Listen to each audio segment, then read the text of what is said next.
6. Penyakit hati. 1. Sombong. Sombong adalah sikap merasa lebih unggul atau superior daripada orang lain. Seringkali disertai dengan perilaku merendahkan orang lain. Dalam kehidupan sehari-hari, sifat sombong dapat merusak hubungan sosial. Orang yang sombong cenderung sulit bekerja sama, kurang empati, dan sulit menerima masukan. Secara emosional, sifat sombong bisa menyebabkan kehilangan dukungan sosial.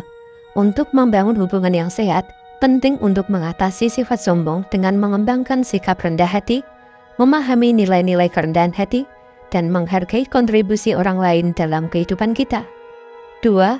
Iri dengki. Iri dan dengki merupakan sifat negatif yang dapat meracuni hubungan sosial dan emosional dalam kehidupan sehari-hari. Iri timbul ketika seseorang merasa tidak puas dengan kesuksesan atau kebahagiaan orang lain.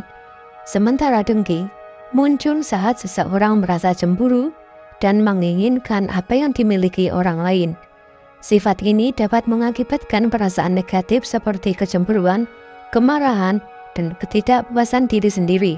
Dalam hubungan interpersonal, iri dan dengki dapat merusak kepercayaan, menyebabkan konflik, dan menghambat pertumbuhan emosional.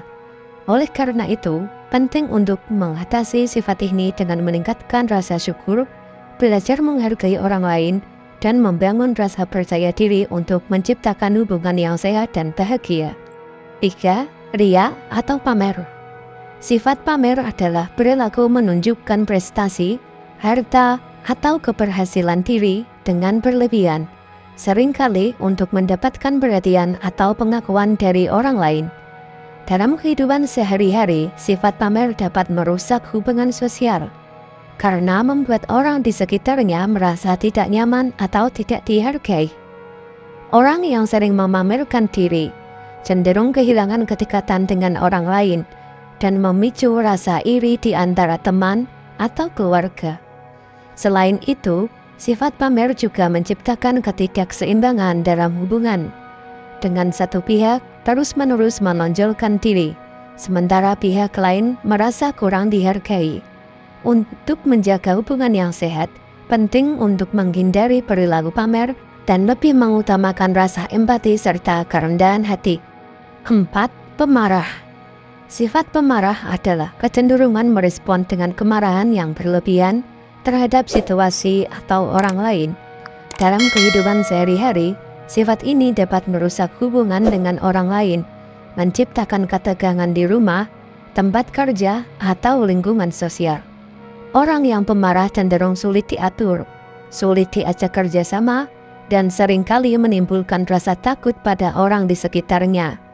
Dampaknya bisa meliputi konflik yang memburuk, kerugian dalam hubungan, dan kerugian dalam karir.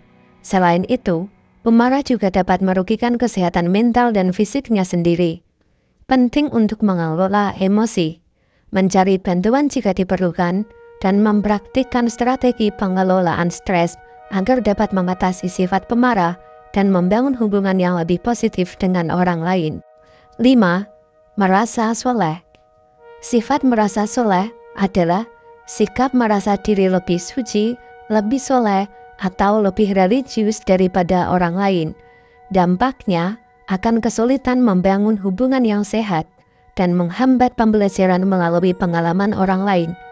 Selain itu, merasa soleh berlebihan bisa menyebabkan kurangnya toleransi terhadap perbedaan keyakinan dan pandangan hidup yang mengakibatkan konflik dan ketegangan dalam masyarakat.